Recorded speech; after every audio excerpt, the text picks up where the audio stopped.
Hi everyone, Brody here with the Swell info video for March. In this video, I'm going to show you the step-by-step process of making freezer paper prints on tote bags. I will walk you through two different options, one that uses a fabric iron and fabric paint, and one that does not require an iron and instead uses masking tape and acrylic paint to achieve a very similar result with some loss in detail.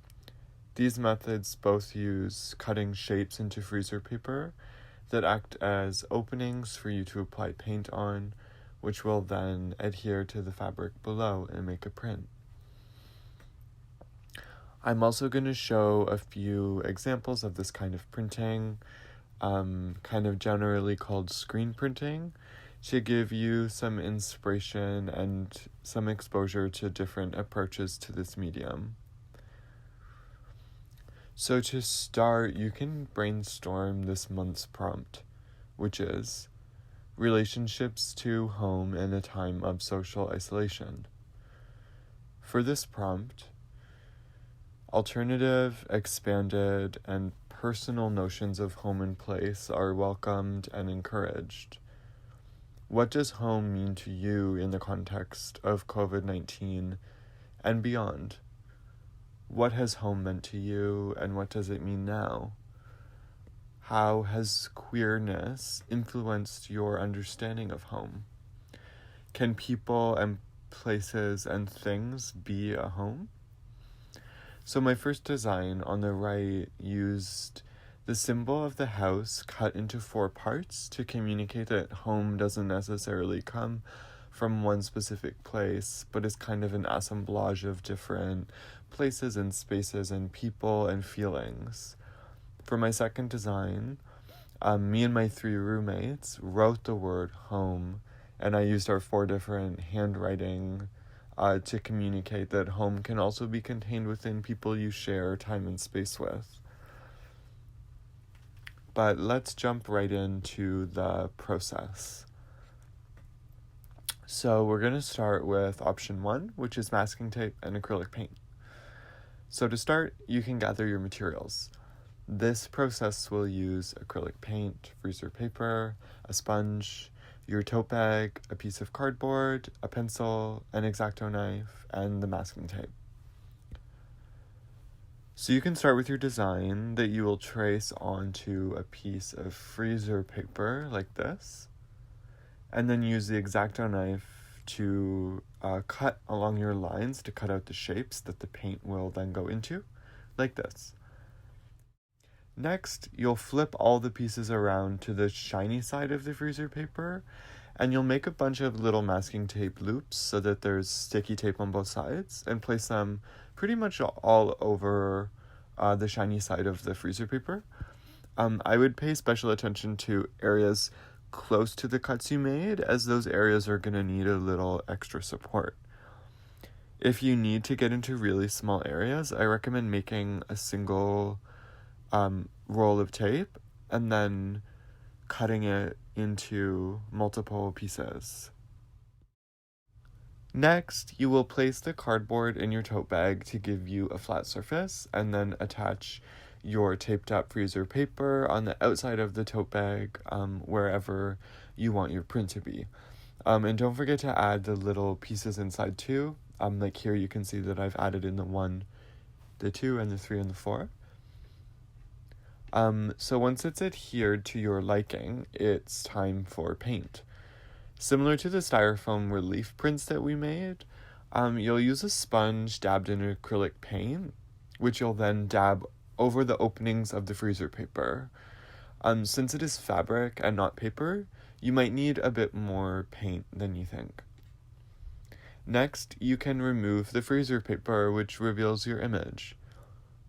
You can use your X-Acto knife as a little lever to get smaller pieces out, like so. And voila!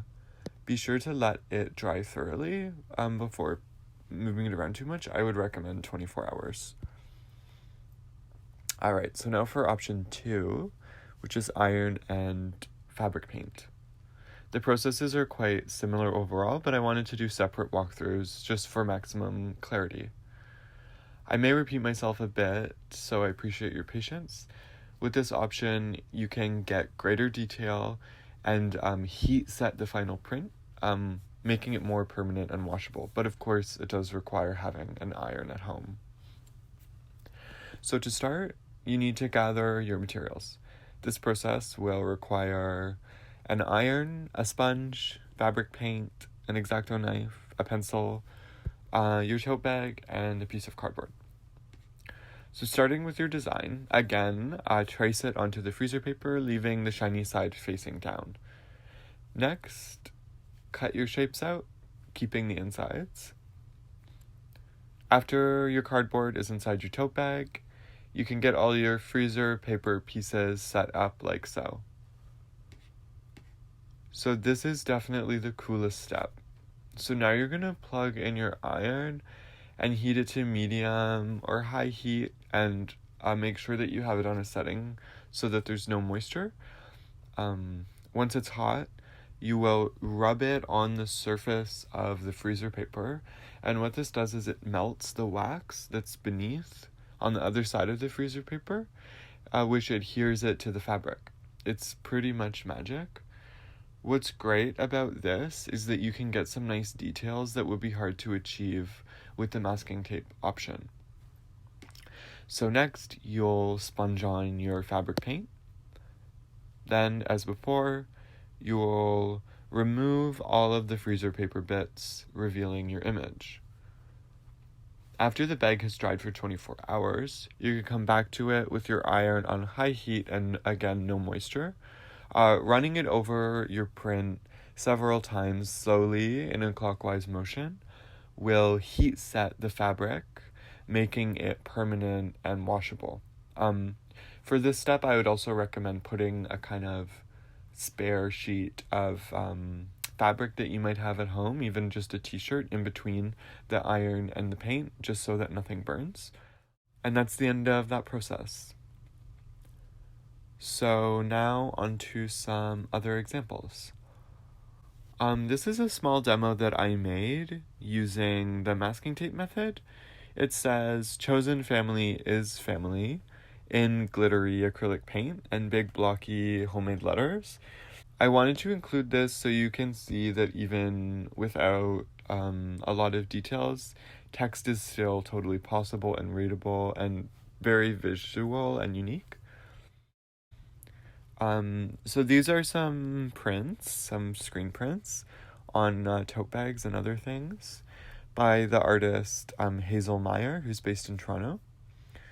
They riff off of feminist artist Joyce Whelan's proclamation, passion over reason, in a fun way, saying raisin over passion. I especially like the homemade font. This is a screen print on paper made by Toronto-based artist Marissa Yan. Screen printing is a more advanced version of the kind of printing that we're doing this month, but I wanted to kind of show it to you as an example of how far this method can be pushed if you're interested in exploring it further. This is a print on paper, kind of a poster, and it reads, "Organize childcare at political gatherings to grow the movement." And it features this really lovely purple and blue design. Last, this is an assortment of prints from the Montreal-based collective called Sidetracks, who work to make screen printing more accessible to organizations working towards social change. Pretty similar to Inkstorm at Radstorm in Halifax, which some of you might be familiar with. You can see a variety of political messages on t-shirts, patches, and even underwear. So that's all for this month. As always, don't hesitate to reach out and contact us or ask any questions you might have. And I just wanted to also throw in a little reminder to join the March Zoom meetup if you want. If you'd like to chat and show us what you've been up to. Thanks, bye.